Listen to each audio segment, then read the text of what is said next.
Hello, welcome back to my channel. I'm pleased to have you back. So this is a channel where we talk everything about NCLEX. We simplify all the topics you need to know before your NCLEX examination.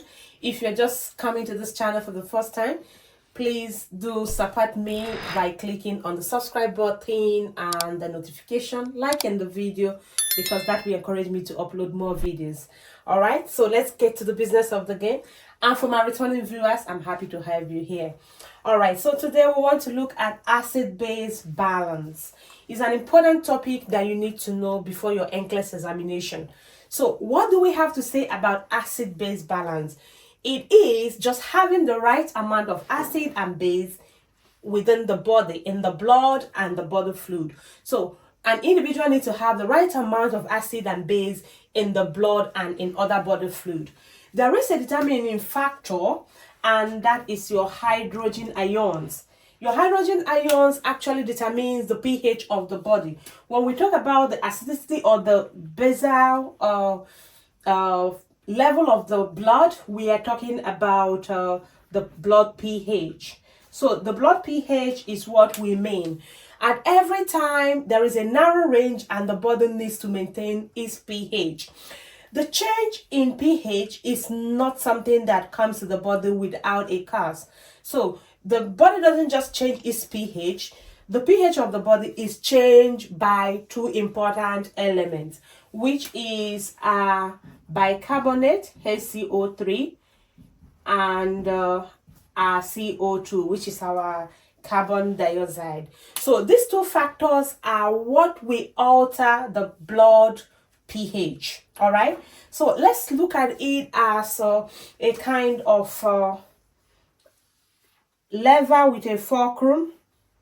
So this is the body pH, and on this side we have the CO2. Like I told you that the body's pH cannot just be altered. Two factors alter it, which is your bicarbonate and your carbon dioxide. So I want to talk about these two factors that will help you in this topic.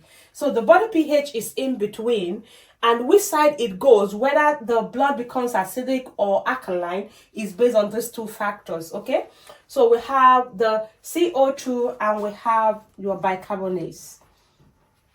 Now it is important I let you know that this one is acidic. So let's say CO2 is acid. It's acid base, while the HCO3 is alkaline. Okay, now let's talk about the organs involved here.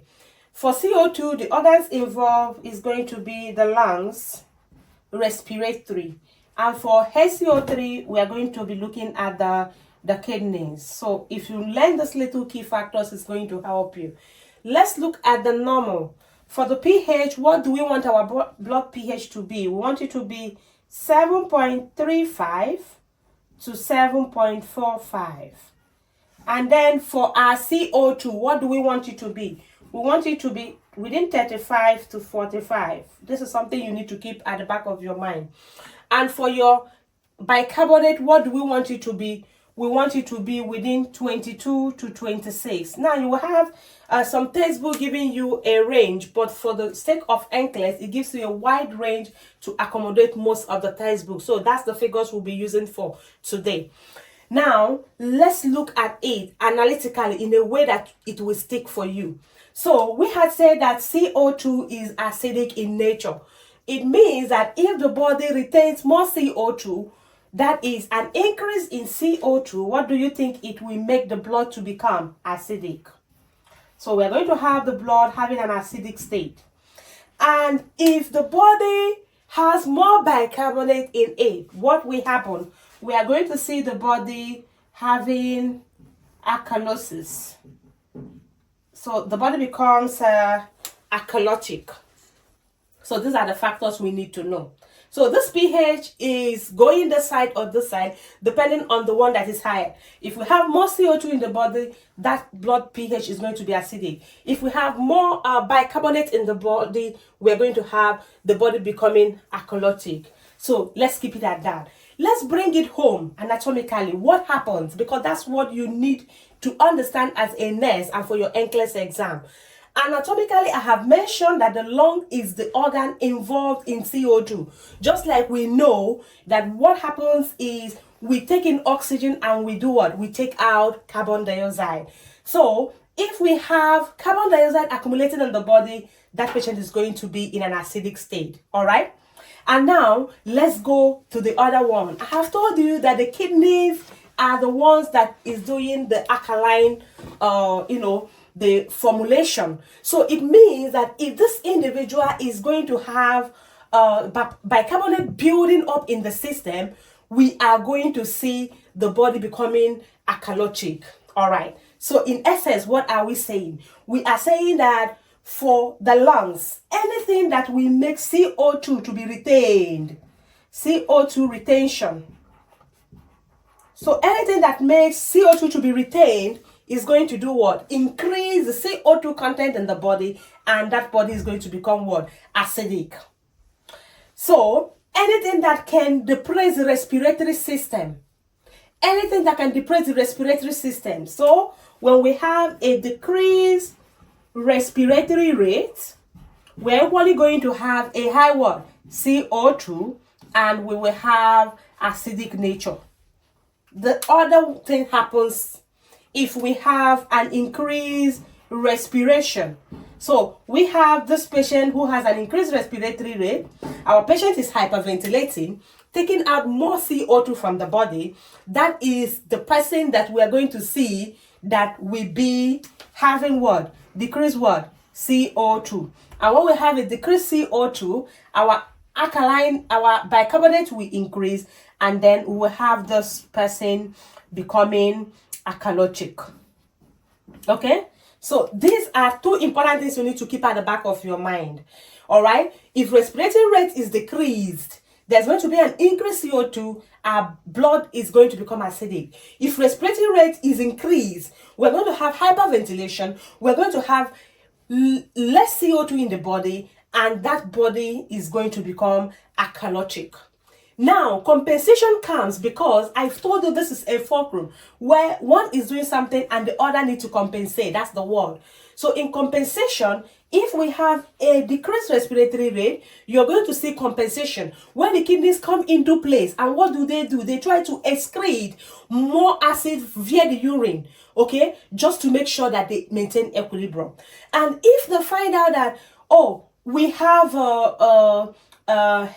bicarbonate building up in the blood, you could see that the release of bicarbonate can be, a kind of altered just to compensate. So in other words, I'm telling you that whatever that is happening here for carbon dioxide, your kidneys are still going to come into play in compensation, trying to compensate. Okay, so it's either they are releasing bicarbonate to compensate the situation, or they are excreting more urine, which is more acid going.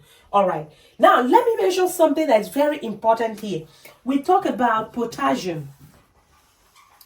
We're going to talk about potassium very well. Whenever we are talking about acid-base balance, we mention potassium because it is very, very important. You need to monitor your patient closely. You need to monitor the level of potassium in the body closely. Now, let's start with the normal. What is the normal level of potassium? We want our potassium to be within 3.5 to what? To 5.0. Okay? Millimeter per liter, millimeter mole. So that's the range you want your potassium to be. Why do we monitor potassium when we talk about acid-base balance? Because there's a close relationship between the hydrogen ions and potassium, and that's what we are going to look at now. Let's look at this to be two body cells. One displaces the other for the other to enter. So if we have this to be the cell and this to be the blood, the extracellular fluid, you're going to have displacement for one to go in and one to come out. So if we have acidosis, so when we have CO2 building up in the body, like we said, when CO2 is high, it's going to be acidosis. Now, if we have acidosis, we are going to have displacement of potassium. So potassium is going to live inside the cell, and we are going to have our hydrogen ions coming. All right, so within the cell, the body, within the bloodstream, you're going to have a lot of potassium. That's displacement. And then this patient is going to come out with what? Hyperkalemia. So that's our patient who is going to come out with hyperkalemia when there's acidosis. What do you think will happen in alkalosis? In alkalosis, we're going to have directly the opposite. So if we have alkalosis, what do we have coming out? We're going to have the hydrogen ions coming out, and we're going to have the what? The potassium being taken into the cell. So when you come to the bloodstream, you're going to have less potassium, and this is the patient who is going to go hyperkalemic. I will mention something about potassium, very important. Giving you a summary of what potassium does in the body. Potassium helps in your muscle contraction. And remember, the heart is a muscle organ. It's a muscular organ which needs contraction to pump blood all over the body. So that's why we are so interested. Because that patient who has hyperkalemia is that patient who is going to go into what? Into a lot of contractility of the heart muscle, and you know what that means. Our heart failure will come in. That patient who is having hypokalemia is that patient who will have a lot of problem with the kidneys. Okay, so in anything we are doing, once we have an acid-base balance monitoring, our eye is on this electrolyte, this potassium, because if it goes high, we are in trouble in acidosis. If it goes low in alkalosis, we are still in trouble. So at every time, we are going to be monitoring the potassium level once a patient is having acid-base balance issues. Okay? And when we say hypo, we say is a value less than 3.5. And when we say hyper, is a value more than 5.0. Okay? Now, let's go on. I believe that if you have kept this at the back of your mind, whatever we're going to say next is going to be very, very easy for you to understand. Now, we have said that the lungs and the kidneys are the two organs that will come into play when we are talking about acid-base balance. Both of them will try to do what? We try to compensate each other. Okay? So if we have the body becoming acidotic, we are going to have the kidneys coming into play to balance it out.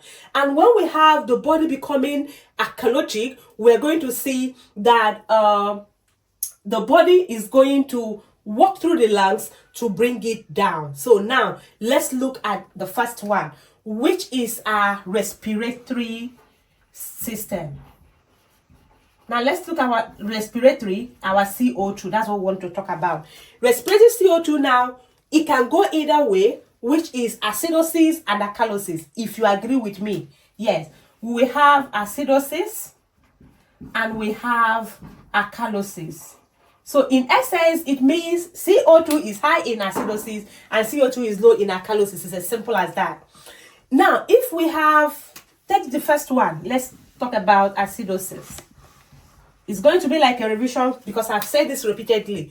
If we have a buildup of CO2, we are going to have acidosis. And ask yourself, what is going to make my patient to retain CO2? What is that? Impaired gaseous exchange. Impaired gaseous exchange. So that is the primary thing.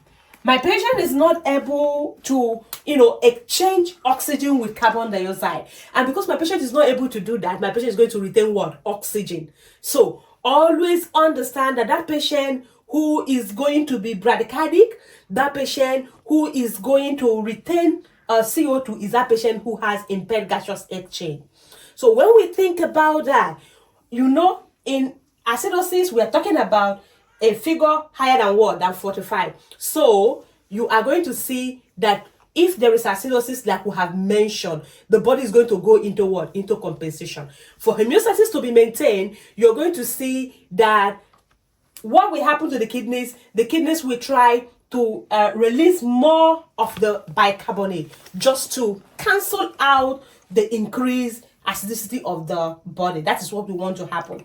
Now, what are the causes of respiratory acidosis? Let's put it that way. Respiratory acidosis, we are going to look at all the disease conditions that will make our respiratory system to be impaired. And for the sake of that, I have put that like in an acronym that will help us. And we are going to look at it as it's just like something that will make you to remember. MOPAS. So let's look at the MOPAs. The MOPAs are, just acronym that will help you remember those series of causes of respiratory acidosis. Okay? You remember what our respiratory acidosis is. Respiratory acidosis has to do with increased level of CO2, which is going to happen because there is impaired gaseous exchange. Now, for our M, we'll take it one after the other. Our M is going to be medications.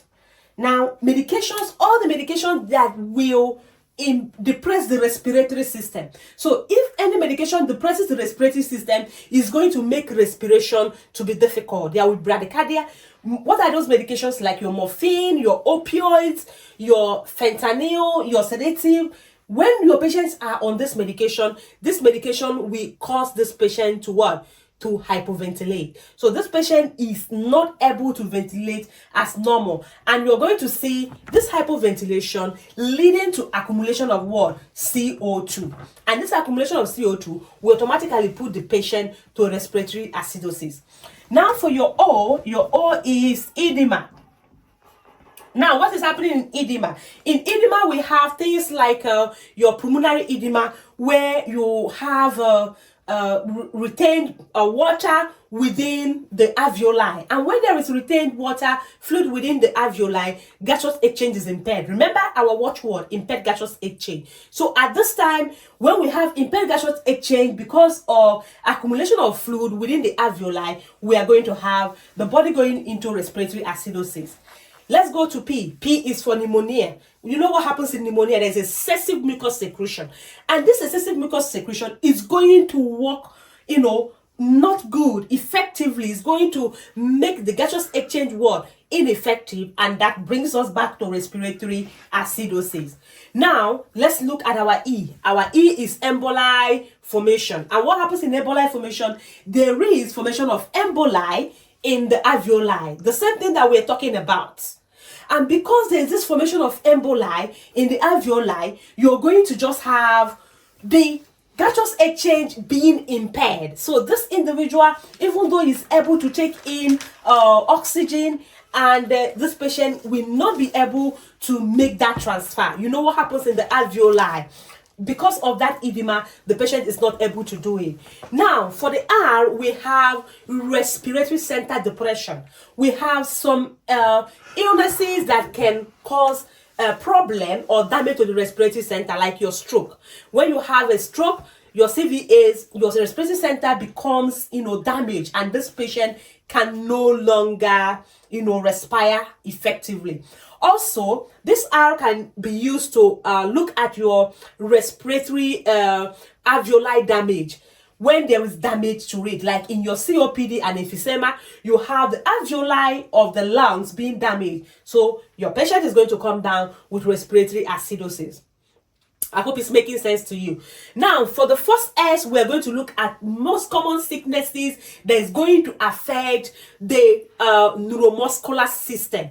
So if we have illnesses like your myasthenia gravis, illnesses like your Barring-Gray syndrome, which is ascending or paralysis, by the time it gets to the respiratory system, what happens? This patient is not able to use the lungs. The respiratory system is not functioning very well. And what will you have? You're going to have impaired gaseous exchange. Everything we're talking about is going to come down to impaired gaseous exchange.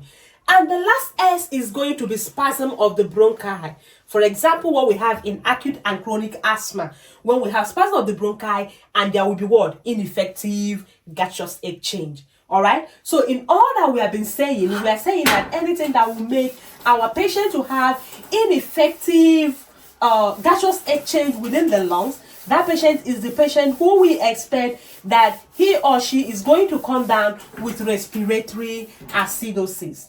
Now we're going to look at the next one, which is alkalosis. Still looking at the respiratory. Like I told you that your respiratory is going to be either acidosis or alkalosis, depending on the what? On the level of your CO2. The CO2 is the determining factor because the blood pH is not going to change without something affecting it. So the two affecting element or determining element is your CO2 and bicarbonate. Now let's look at alkalosis now. For your alkalosis, So for the alkalosis, what is happening in alkalosis? In respiratory alkalosis, let's make it specific. For respiratory alkalosis, we are looking at the problem still within the lungs. But now, this patient is having what? Is having the CO2 level what? Decrease. So this patient is experiencing a lot of carbon dioxide. So what will make your patient to expel a lot of carbon dioxide? That is, this patient is having tachycardia. And because this patient is having tachycardia, is a patient who is what? Who is hyperventilating. Ventilating. So that's the patient who is hyperventilating and taking out much amount of CO2. So if the patient is hyperventilating, our patient is going to come down with respiratory alkalosis. Now, if the blood of this patient, when you do your ABG readings and you find out that this patient is having respiratory alkalosis, that is usually the patient who is hyperventilating. And because the patient is hyperventilating, the kidneys will come into play. Like we have said, there is compensation. So what the kidney does is that the kidney tries to act on this, on the body, because there is a low CO2 now, there is alkalosis. You could see the kidneys doing their compensation, trying to make the balance. Remember what we said, that the kidneys will always come to compensate. The kidneys will always try to, come in through probably the urine formation and the excretion, because anytime that the CO2 is having problem, bicarbonate needs to do something. And when we say bicarbonate, we are talking about the kidneys. All right. So in this respiratory alkalosis, your patient is hyperventilating, and now anything that will cause your patient to hyperventilate is that patient who is going to go into respiratory alkalosis. So let's look at some common causes of it.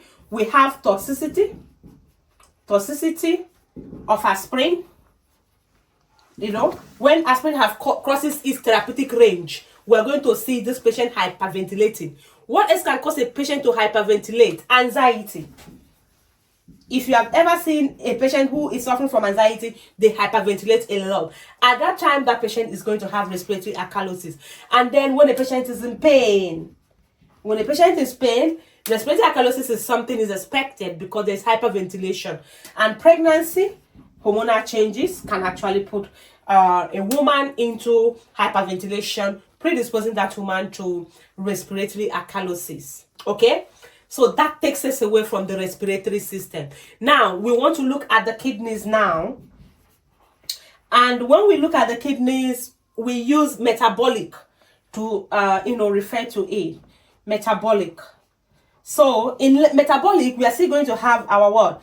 Acidosis. And we are still going to have our alkalosis. So the same thing happening within the lungs is still happening within the what? Within the kidneys. Now, for metabolic acidosis, let's start with that one. For metabolic acidosis, what is our expectation of metabolic acidosis? When there is too much build up of acid in the blood, okay, you see that if we have our base, now if our base becomes our HCO3, if we have this acid building up within the body, that is your HCO3. Let's do it that way so that you will understand what we are saying. Remember, our HCO3 is what? Is base. So if we have metabolic acidosis, it means that our HCO3 is what? Is decreased. I hope you understand what I'm saying. Because HCO3 is what? Is base. Now, if it is, we're having the patient is having acidosis, metabolic acidosis, it means that the HCO3 in the body is what? Is decreased. Okay? So, I want you to understand this. Our HCO3 is a determining factor when it comes to metabolic acidosis or alkalosis. So it is the level of the HCO3 within the body that shows us whether it's metabolic acidosis or metabolic alkalosis. We started with acidosis. I don't want you to get confused. So if we have a build up of acid within the body, which is not related to the lungs, it is acidosis. And I'm not trying to tell you what will be the level of our HCO3. Our HCO3 is going to be down. All right. So our metabolic acidosis can be used to refer to any situation which will put our individual into acidosis. The blood becomes acidotic, but it is not related to the respiratory system. Understand it that way. So your metabolic acidosis is an increase in the acid level of the blood, but this has nothing to do with the respiratory system. It has to do with other systems apart from the respiratory system. And I'm asking you, our HCO3, will it be increased or decreased? It's going to be what? It's going to be decreased, because our HCO3 is what? Is base. And for the body to become acidotic, the base will be down. Now, can you think of some certain disease conditions or happenings within the body that is not connected to the lungs, but we a kind of present cause the body to be acidic? Can you think of anyone? Very good. Our DKA, diabetic ketoacidosis. So this has nothing to do with the respiratory system, but we're going to see acid build up within the blood. So it's going to be a metabolic acidosis. So anything that builds up acid within the blood, but it's not related to the respiratory system, is usually your metabolic acidosis. And remember, your HCO3 is going to be decreased because that is base. All right. Now let's talk about diarrhea. What happened in diarrhea? In diarrhea, there is frequent passage of stool. Okay, so in diarrhea, we're going to have the body build up what? Build up acid. And because alkaline is the one moving, your base is going to move. When the patient is purging, the patient is going to take out a lot of base from the digestive system, and you're going to have build up of acid. And at this time, the acid is building up, not from the respiratory system. It is going to be a metabolic acidosis. Now, let's think about things like our renal failure. Renal failure. In renal failure, if we have renal failure, it actually means that our kidneys are not able to reabsorb urine and other things. It's not able to reabsorb important nutrients and produce urine very well. Okay, so if you have those uric acid which would have been used to formulate your urine now being retained with the body, the acid level within the body is going to be increased, and this is not related to the respiratory system. So we have the metabolic acidosis. Now we have a high intake of fatty food, and we still have our ostomy. Our ostomy drains. Okay, it's just like similar to your diarrhea. When we have ostomy drain for that patient who is on colostomy or ileostomy, we are going to see maybe if the patient keep on passing a lot of fluid via the ostomy, we are going to have this patient, and we want to monitor this patient because we anticipate a metabolic acidosis. So the point is, anytime we have acid buildup in the body that is not related to the respiratory system, it's usually a metabolic acidosis. And put it at the back of your mind that in metabolic acidosis, we are going to have our HCO3 very decreased. Okay, now let's look at our metabolic alkalosis now. So in metabolic alkalosis, what happens in metabolic alkalosis? We have the body in a situation where this body has experienced an excessive loss of what? Of acid. And because the body has experienced excessive loss of acid, we are going to have our HCO3, which is our bicarbonate, which is our base, on the high. I hope you're with me. So your bicarbonate is increased because the body is losing a lot of acid. And the respiratory system will still come into compensation here. It will try to what? To hypoventilate. Because the base is high now. So the patient is going to be thrown into hypoventilation. That is the body trying to compensate the respiratory system. Like I told you earlier, that anything that is happening to A, B is trying to compensate. That's the normal mechanism of the body. So because the HCO3, the base is high. Why is the base high? The base is high because the body is losing a lot of acid. So when you check the ABG of this patient, you are going to see the HCO3, which is the bicarbonate base, very high. That is a patient who is experiencing metabolic alkalosis. And for the body to compensate, the respiratory system will go into what? Hypoventilation. You know what we talked about in hypoventilation? We said that when there is hypoventilation, there is going to be what? There is going to be retention of what? Of CO2. So the respiratory system try to hyperventilate to retain more CO2 to balance and make sure that the base or the alkalinity of the blood is in equilibrium. Okay, that's what happens in the normal situation. So that's our metabolic alkalosis. So in metabolic alkalosis, the body is losing a lot of acid, and then we're going to have only the bicarbonate being retained within the bloodstream, and it's going to be elevated. And compensation is going to come via the respiratory system and via hypoventilation. Let's look at the causes. What are those things that will cause metabolic alkalosis? We have anything that will lead to the loss of acid from the body. Like what? Like your gastric secretions. So if we have loss of gastric secretions, which is going to be what? What is coming to your mind? Vomiting. That's the very, very first thing you should think about. Vomiting. So vomiting is going to release everything within the stomach, and the stomach is acidic as a no. So if you have this patient who is having vomiting, that's the patient who is going to be a good candidate of metabolic alkalosis. And what else are you thinking about? Are you thinking about what I'm thinking? Gastric suctioning.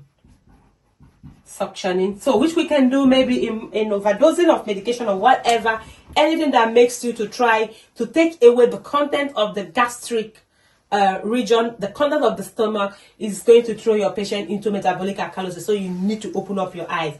Then we have the thiazide loop diuretics medications. So our medications like the thiazide loop diuretics are going to do what? Are going to put your patient into risk of developing metabolic alkalosis. And then an increased intake of sodium bicarbonate. Increased intake of sodium bicarbonate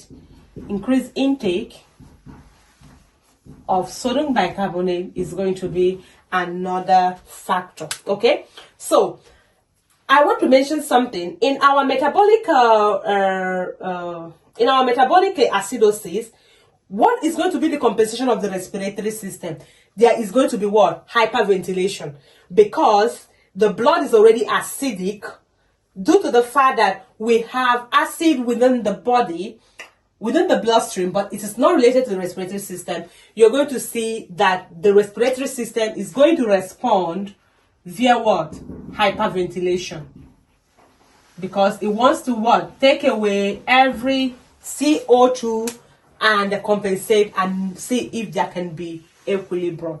All right. So we are going to take up arterial blood gases, its reading, and everything you need to know about that, because for you to interpret your acid-base balance, it is linked together with your ABG. So our next class is going to be us talking about arterial blood gases, explaining to you what it means, and telling you how you are going to do your readings. If you have not subscribed to my channel, please do so. Support me, because subscribing to my channel is going to give me that encouragement to upload more videos. I want to see your likes. I want to see your comments in the comment section. Thank you so much for watching. Bye for now.